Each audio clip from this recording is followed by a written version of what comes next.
Welcome back to the Service Design Podcast. I'm David Morgan. And I am Stina van Hof. And this is the last episode in which we speak to the winners of the Service Design Awards. Today we are speaking to Nele Kistemaker, who co-founded Muzus with her sister Sanne. With Muzus, Nele has been a pioneer of design research and service design for more than 10 years. And now they won the award for organizational impact in the public sector with their project for the municipality of Rotterdam. Good morning, Nele. Welcome to the podcast. Good morning. Thank you. So we're talking to you today because you won the award, the Service Design Award. We're going to also ask you all about that. We spoke to your sister a few episodes back as well. Yeah, so, I think that was already a while ago, right? It's quite a while ago, yes. So yes, it was one of the first episodes, I think. Yeah, and now through the winning of an award, we speak to you again. So that's really good. Yes. So could you please introduce yourself briefly to our listeners? Yeah, sure. I'm Nele Kistemaker, and as you already mentioned, I founded Muzus as a service design agency already 10 years ago. And, well, we are all actually technical product designers at Muzus, but at the moment we are very much focused on social projects, for example, municipalities, and we love to create an impact there with our analysis and exploration and design. Yes, I remember I also had a course of Sanne when I was studying at the University of Delft about context mapping, and I think you also used this method in the project, so I'm very curious about that later on. But maybe first for our listeners, can you tell us a little bit more about the project you won the award for? Yeah, a few years back already, we came into contact with a project leader at the municipality of Rotterdam, and they faced this huge challenge of issuing a tender for all of the target group transports in the municipality. There has been a bit of a shift in the Netherlands where some of the social services where they first used to be like national government related, then became municipality related. So in this case, the municipality of Rotterdam faced this tender in which they had about 35,000 people making use of a service, but they didn't really know who these people were. So they had to actually buy new services from transport providers without knowing who the clients actually were that were using these services. So when we explained a little bit about how we explore the world of specific user groups, this project leader got really enthusiastic because he thought that's exactly what I need, because at this point this target group was divided into under what law do you have the right to use this transport. But what he really wanted, what he was looking for was, what are the needs of these people? Who are the people that are actually in the bus every day? And what do they think? What do they feel? What do they want from the transport, the routes, the other people in the bus, the planning, the driver, etc.? So somewhere back in 2015, I think we had this really great match on what we could do for them. And we started this project. Actually, without knowing what it would eventually, how big it would become. Yeah, because that's really nice. That really happened. Because at first we had no clue what target group transport actually was. Who were the departments, for example, that were involved? Who were the people that were in the buses? Who were other parties, other stakeholders? So we actually were a bit careful at the start and said, well, of course, we would like to explore this with you, but maybe we should start with like a phase 0 of finding out what it exactly is that we're talking about, because we had no clue how to approach this, quite big. What's the word? Quite big challenge. Yeah, I think for many public services, you have to deal with this very broad target audience. Sometimes the target audience is everyone, and I think that's a real big challenge that we definitely run into and are still figuring out how to deal with this. So I think this is going to be very relevant for anybody working in public services to listen to your story today. Well, thank you. One of the things that I found very fascinating right from the start is that these laws that entitle people to use the services are very much focused on what people cannot do or cannot have, or what impairment, for example, they have. Whereas if you look at mobility and the transport, it's actually very relevant to only look at what people actually need from their mobility. So we try to keep it as far away from what people had as an impairment as possible. But it was really a challenge during the project. Mm-hmm. What I was wondering is that you said that first the service was like the Netherlands, the government was in charge of the service, but then it moved to the cities. Did that mean that different people also had to take care of implementing the service, or was it still the same people who were taking care of the laws and the processes behind it? Well, partly. It especially meant that the municipality got the responsibility for transporting for the mobility of 35,000 people, but they actually did not know who these people were, actually didn't know. Mm-hmm. So they didn't know whether, for example, part of this group was in two laws, perhaps, or whether there was a huge overlap or maybe not between the places that they went through to, for example. Mm-hmm. So they really didn't have a good grip on who these people actually were, not in terms of needs, but also not in terms of the factual things like age, size, area in the city, goal of the journey, all these things. Okay, so we have this challenge of figuring out who these people are. Could you take us through the process that you went through in this project? Well, first we started to take a closer look at the whole context, like who are the stakeholders, what are the processes, what are the people that are involved, and what do all these abbreviations mean? Because there were so many, and we really had to puzzle also for ourselves, but also between the different departments of the municipality, like who is doing what, who is talking about which users, and where is the doubling also in these user groups. So after we got a bit of an idea of who these people were, what they could do, how we could reach them, for example, in our exploration phase, we made a plan of how to approach this challenge. And the interesting thing was that there were actually two parallel processes. So on the one hand, we were going to investigate the user side of this situation and a bit of the stakeholders, for example, at the transport companies who were the drivers and planners. But at the same time, the municipality was preparing this huge tender for which they used a very innovative procedure also. So they used a tender procedure called in English, I hope I say it correctly, but it's a competitive dialogue, if I'm correct. In Dutch, it's called a concurrentiegerichte dialogue. Okay. For our Dutch listeners. And Belgian ones. There are a couple. Yeah. Which actually meant that they were not going to put their demands for the tender on paper, but that they were going to ask the tendering parties, in this case the transport companies, for example, to come up with the right concepts themselves. Mm.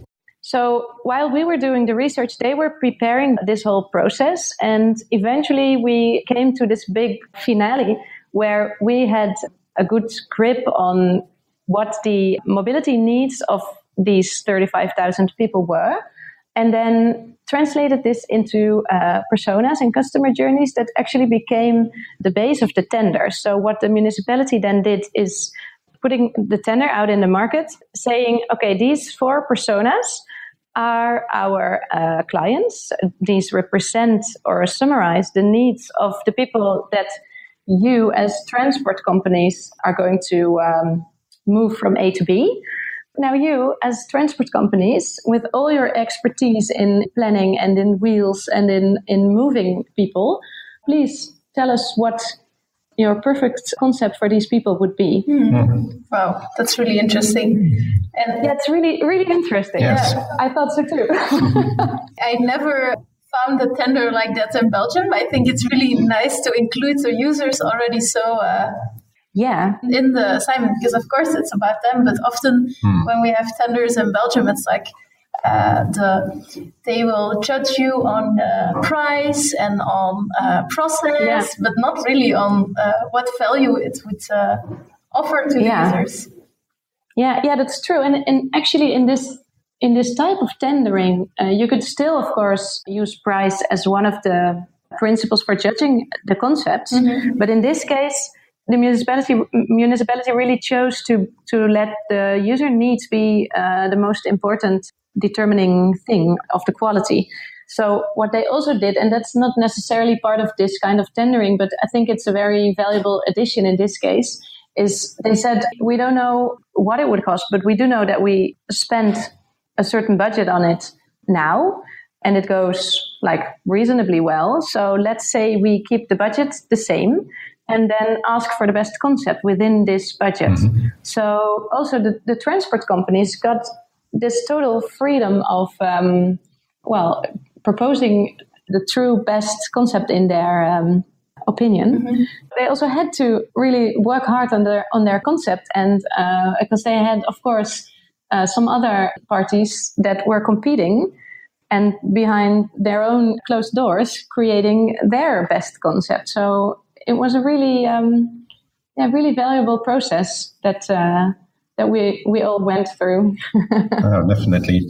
I now also understand why you asked to wait a little bit with recording the interview, because indeed, I understand that this can be very sensitive information in that context when they're still bidding.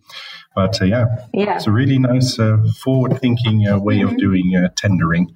And I'm sure it results into much more relevant projects.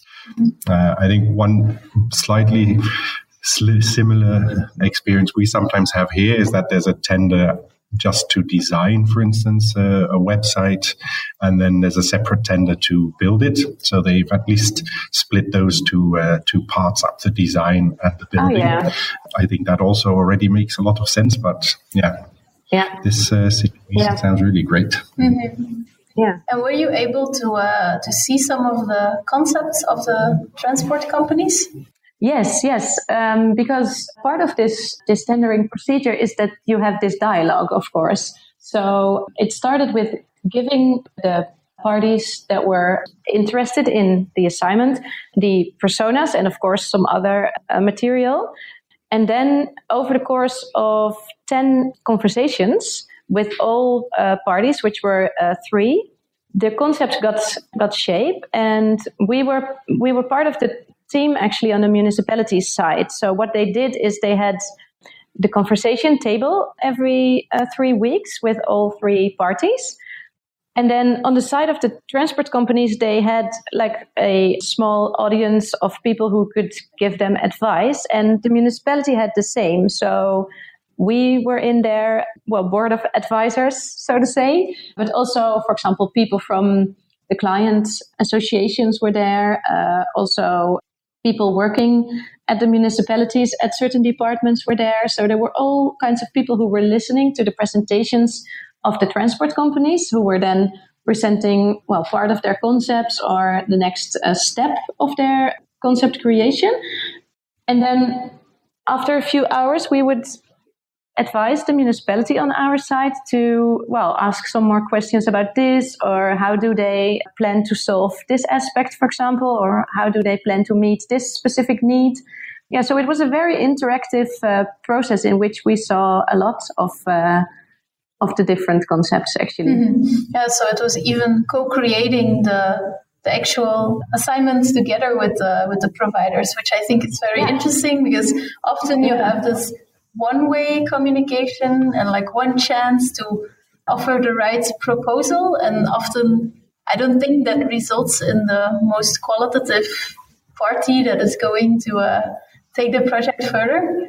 But I can also imagine for the municipality of Rotterdam, it's quite a big challenge, and they had to be quite brave to take on this challenge, because it can often maybe feel or seem like they're more subjective in their decisions and they're not following the strict rules. Or how did that go? How did they manage to convince people that they could do it this way?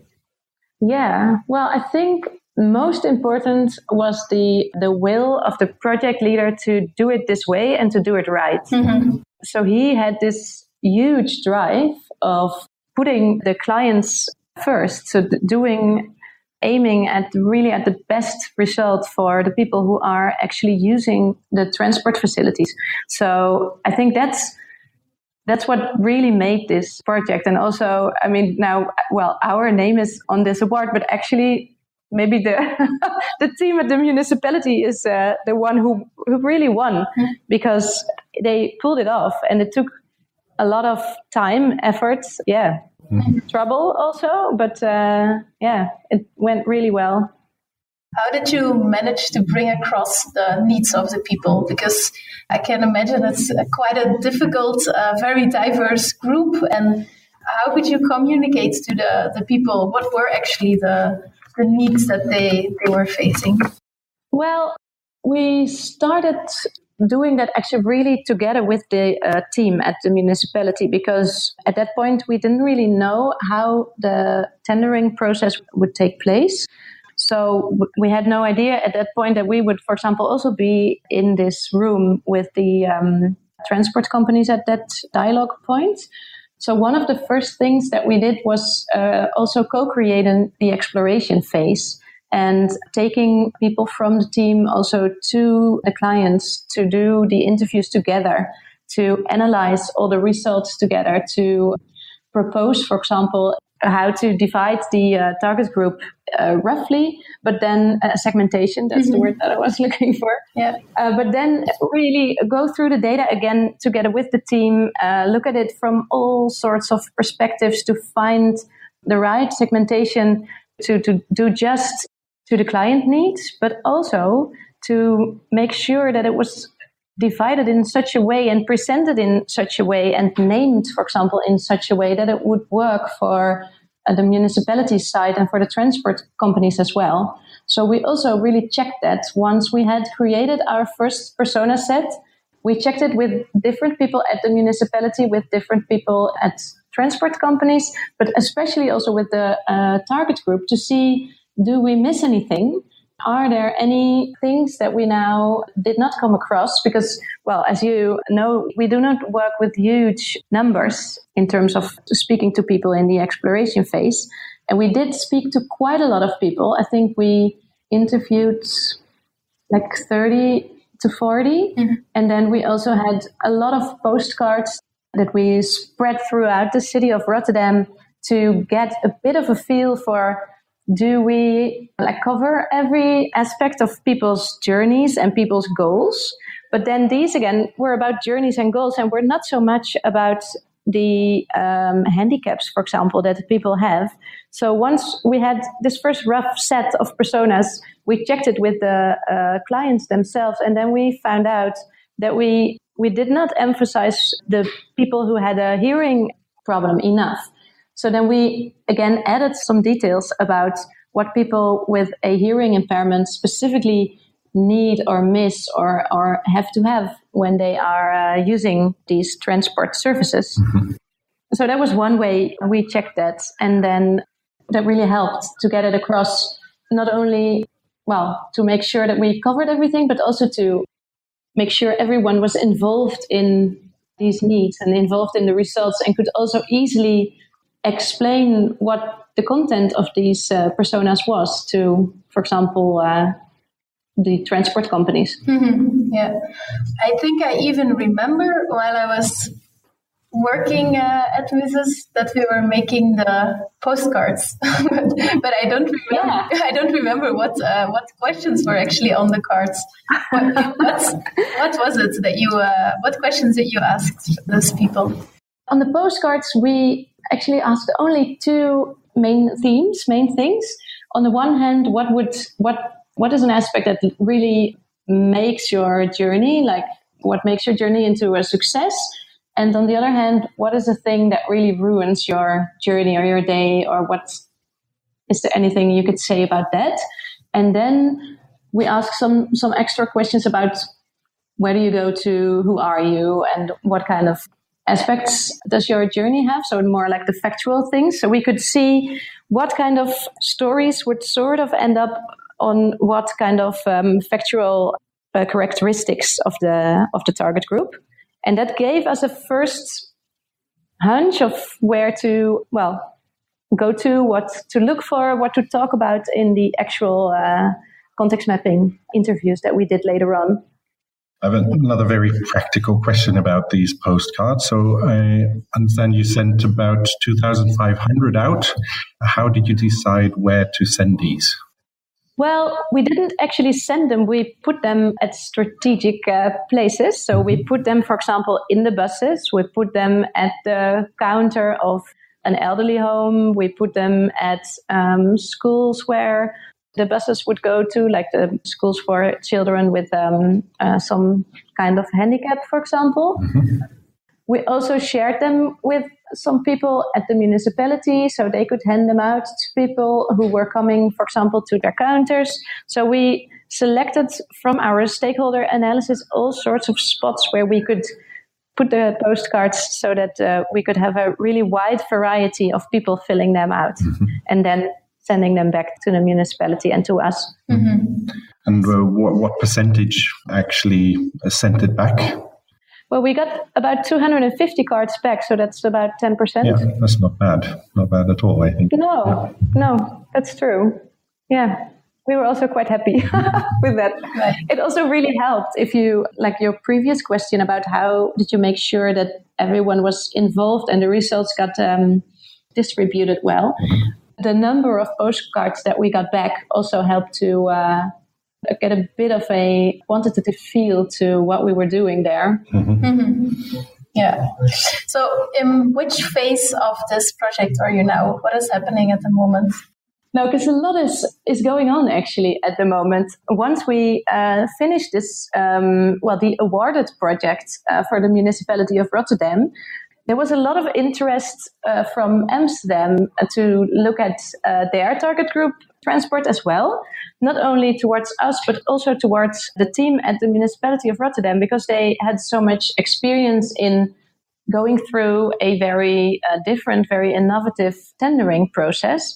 And the municipality of Amsterdam at that point faced the issuing of the tender for specifically the transport to schools for children. So they got both the project leader of Rotterdam and us involved to give them advice on how to approach that, and specifically asked us to also map the needs of the children in the buses. Mm-hmm. In this case, the Amsterdam context.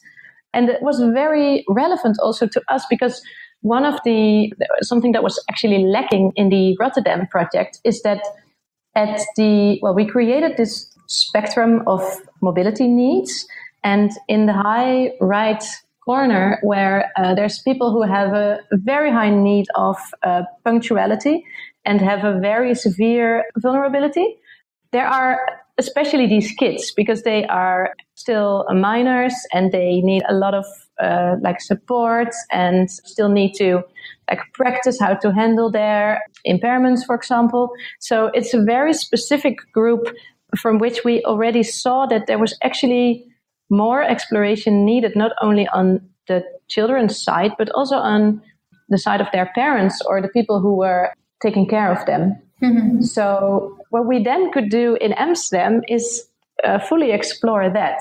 And there we eventually summarized not only the process that the children go through when they go to school, for example, or to sports, but also how the parents would like to be informed and communicate about the trips, but also about the whole service, at what point they would like to be informed or advised or helped out with taking care of arranging everything, what kind of flexibility, for example, would be needed or relevant for the parents. So it gave a whole lot of extra insights, which was then again very interesting, of course, for the municipality of Rotterdam. So once we then finished an Amsterdam project, specifically for the children and their parents, these two municipalities decided to allow each other to use each other's results and to do a city check on both sets of personas and customer journeys. So we are at this moment looking at what does the Rotterdam persona set do in the municipality of Amsterdam, and if you would put the Amsterdam personas of the children and their parents in Rotterdam, what would be different? Would there be any difference? So yeah, there's a lot going on actually at this moment around this specific project for us. And so all the insights, they were used to choose the right mobility partners as a municipality. But are there other reasons or are there other ways that they are used now to, for example, follow up on implementing the service in a qualitative way? Or how are the data being put into practice? In many different ways, actually. On the one hand, these persona sets are used now to look, for example, also to the technical possibilities. There's, as you probably know, a lot going on around mobility as a service. But for many startups, for example, in that area, it's very much about how to create mobility as a service for a regular person. Mm-hmm. A regular user, like a healthy, that's not the right word, but a very... like a standard user with no special needs. Exactly. Mm-hmm.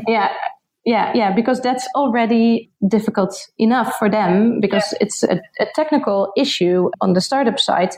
But on the side of the municipality, it's very relevant to when these new systems and new services are being developed from a technical point of view, to already include the demands, the needs of these very specific target groups in the system. Mm-hmm. Because when you have to do that later on, it costs way more.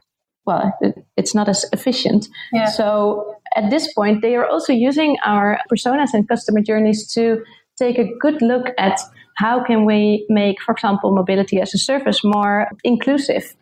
So it's already a good tool there as well.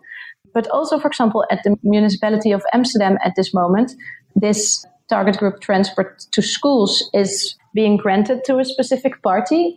And now we are looking at how to create a feedback system in terms of evaluative user research together with the municipality that also includes the steps that our personas go through. So how can you, for example, create the feedback that daily users give about the system to also enrich the personas and to make sure that they, are still up to date after a while and also really get connected to implementing and carrying out the services. Mm-hmm. Yeah. So I have a very detailed question about the personas, about the pictures you use. I noticed some of the pictures are people from behind. And I was just wondering if that's a very conscious decision or is that just a random coincidence? Yeah, no, it's a conscious decision. It's actually one of the huge discussion points that we had during analysis and creating this set of personas, because Rotterdam, for example, almost any city in the Netherlands and in Western Europe at this moment, I think, is super diverse. So when you talk about these very specific target groups, you're not only talking about what they can or cannot do from a more physical or mental perspective, but there's also a diversity in culture, for example, or in area in the city, which you, on the one hand, cannot deny, but you also cannot emphasize it. So we had a lot of talk about what are the right names for these people, what are the right pictures? Can we even put pictures of a single person on the cover of this persona? Mm-hmm. So they were also renamed, I think, like 6 to 10 times. Okay. Let's go for names. No, let's go for descriptions. No, I think we should do names and there were always good reasons for all of the options. So yeah. Mm-hmm. But I think it's nice that you still have a picture, even though it's from the back. I think it still adds a lot of context, because what you often see then as people put icons, for example, but it has such a different meaning and it makes it less personal. Dehumanizes. Yeah. I agree. But it is, especially when you talk about people with a specific handicap, it's very difficult. For example, the persona Guus, who is in a electric wheelchair on the picture. You cannot really see it, but he is. But of course, not everyone in that area of the spectrum is in a wheelchair. Mm-hmm. Yeah. So, we did, after we made the decision to go for these pictures, we did always emphasize that this is a summary of who is over there, and it's a summary especially of the stories that we hear, not specifically of the details that the persons have at that point. Yeah, and that's always like the balance you need with making personas. You have, on the one hand, you want to put a real person there, but on the other hand, you have to cover the whole group. And for some reason, this indeed also in our project, it always ends up in some sort of discussion, like it shouldn't be that specific because then we leave this one out. But on the other hand, you should make it specific because otherwise it doesn't create the empathy that you want. So it's we have a similar discussion with clients often. But I think it's done really well here. It's thank you. I see there is a lot of thought behind it. Laugh up and a lot of discussion. Yes, exactly. That's important too. If you look back at the process you already went through, is there something you would have done totally different that you would have liked to improve? Well, I should have thought about this one before. I do think, but it's impossible to change, but I do think that it would create better transport purely from a client perspective if transport companies would be even more involved. But since we have this system of issuing tenders, that's almost impossible. But I think that would make it better to kind of co-create even more such a service as municipality plus designers plus experts, for example, from the transport side. Yeah, I can imagine that. But I also think on the other hand, that's something you already did quite a lot compared to other tendering processes. Yeah. But of course, you have the restrictions of the government rules they have to follow. It's about money, tax money. Yeah, and I think in this case, the team at the municipality also did a great job. I mean, they literally did everything to create a playing field in which the transport companies were as free as possible to make the choices that they thought were best for the clients and also from their expert point of view. For example, one of the things they did very specifically is to issue the tender for 7 years because they knew that 7 years would be the period in which electric vehicles would become an option to use. So they deliberately stretched the period for which they were issuing this tender because they wanted electric vehicles to be an option for the transport companies. So they did all these little things to make it as successful as possible. Mm-hmm. So now you won the award. What does that mean to you, to Muzus, to the team at the municipality? Well, I think for us as a service design agency, it's a huge acknowledgement of the impact of our way of working, But as I already mentioned before, I think this award also maybe mainly even goes to how the team at the municipality was handling the whole process, and also gave us the opportunity to carry it out like this and to do it this way, and was always so enthusiastic and supportive of all the steps that we were taking with them. We're taking lots of effort, also got a lot of discussion, but yeah, still pulled it off all together. Mm-hmm. That's really good to hear. We want to thank you very much for your time, and of course the team at the municipality too for their great work in the helping you in the project. If people want to reach out to you or find more information about you, where can you send them online? Well, of course, you can find all our details on the website muzus.nl, and if you are interested in hearing more, then I'd be very happy to get an email or a phone call. So let's see. Great. Thanks a lot for this interesting conversation, and good luck with the next step in the project. Yeah, thanks. And thanks for having me. Thanks. You. Bye. Bye-bye. Bye. The Service Design Podcast was brought to you by the Service Design Network and Night Moves.